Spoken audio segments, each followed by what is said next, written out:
গ্রামে বা শহরে যেখানেই যাচ্ছি একটা কথাই শুনতে পাচ্ছি, এবার ভোট কিভাবে দেব। এবার নাকি একদিনে 2 ভোট, তার মানে ভোট সেন্টার 2 বার যেতে হবে, 2 বার লাইনে দাঁড়াতে হবে। Lot of confusion. কিন্তু এই সব কিছু নিয়ে আপনার যাবতীয় দুশ্চিন্তা আজ দূর হয়ে যাবে। চলুন দেখি আগামী ত্রয়োদশ জাতীয় সংসদ নির্বাচন এবং গণভোটের দিন আমরা কিভাবে ভোট দেব। ভোটের দিন একদম সকালবেলা আপনার ভোট কেন্দ্রে চলে আসবেন। নারী পুরুষ ঠিক এইভাবে আলাদা আলাদা লাইনে দাঁড়াবেন। লাইনের শুরুতেই আপনার ভোটার ক্রমিক নাম্বার উল্লেখ করে লেখা থাকবে আপনি কোন কক্ষে ভোট দেবেন। ভোট কেন্দ্রের কোন কক্ষে আপনি ভোট দিবেন সে বিষয়ে আনসাররাও আপনাকে সহায়তা করবেন। এরপর আপনি সোজা চলে যাবেন আপনার ভোট কক্ষে। কিভাবে নারী এবং পুরুষ ভোটারদের আলাদা রুমে ভোট গ্রহণ করা হচ্ছে চলুন দেখে আসি। কক্ষগুলোর বাইরেও ভোটার ক্রমিক নম্বরগুলো লেখা থাকবে। প্রথমেই একজন পোলিং অফিসার আপনার নাম এবং ভোটার নম্বর জিজ্ঞাসা করবেন। তারপর আপনার চেহারার সাথে আপনার ভোটার তালিকায় থাকা ছবি মিলিয়ে দেখবেন।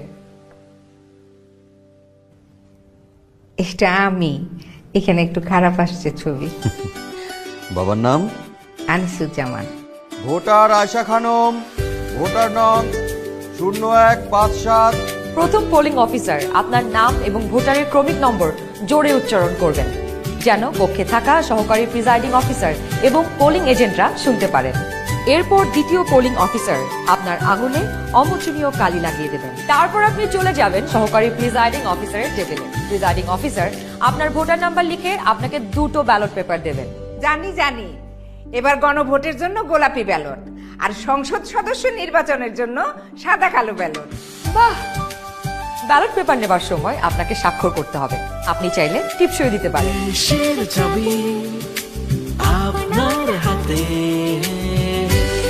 ব্যালটের সাথে দেওয়া হবে সিল মারার জন্য একটি রাবার স্ট্যাম্প।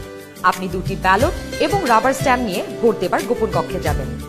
এবার কিন্তু সময় বাঁচানোর জন্য অনেক ভোট কেন্দ্রেই 2টো গোপন কক্ষ থাকবে, যাতে একই সময়ে 2জন ভোটার 2টো গোপন কক্ষে ভোট দিতে পারেন। গোপন কক্ষের ভেতরে আপনি কিভাবে ব্যালটে সিল দিবেন চলুন দেখি। গণভোটের গোলাপি ব্যালটে হ্যাঁ এবং না 2টো ঘর থাকবে। সংস্কার বা পরিবর্তন চাইলে হ্যাঁতে সিল মারুন। গণভোটে আপনি হ্যাঁ দিলে সবগুলো সংস্কার পাবেন, আর না দিলে কোনো সংস্কারই পাবেন না। এরপর ব্যালটটি লম্বালম্বি ভাঁজ করুন যেন সিলের রং অন্য ঘরে না পড়ে। এরপর আড়াআড়ি ভাঁজ করুন। সংসদ সদস্য নির্বাচনের জন্য সাদা কালো ব্যালটটিতে থাকা আপনার পছন্দের ব্যক্তি বা দলের মার্কায় সিল মারুন। সিলটি কিন্তু নির্ধারিত ঘরের বাইরে যাওয়া যাবে না। মার্কার বাইরে সিল পড়লে আপনার মহামূল্যবান ব্যালটটি বাতিল হয়ে যাবে। সিল মারার পর এই ব্যালটটিও প্রথমে লম্বালম্বি ভাঁজ করুন যেন সিলের কালি অন্য মার্কায় না লাগে। এরপর আড়াআড়ি ভাঁজ করুন। এবার গোপন কক্ষ থেকে বের হয়ে স্ট্যাম্পটি সহকারী প্রিজাইডিং অফিসারকে ফেরত দিন এবং একই ব্যালট বক্সে 2টি ব্যালট পেপার ফেলুন। ব্যাস হয়ে গেল একদিনে 2 ভোট। একদম সহজ, তাই না? তাহলে নিশ্চিন্তে ভোটের দিন চলে আসুন আপনার ভোট কেন্দ্রে আর ভোট দিয়ে বুঝে নিন দেশের মালিকানা, দেশের চাবি আমাদের হাতে।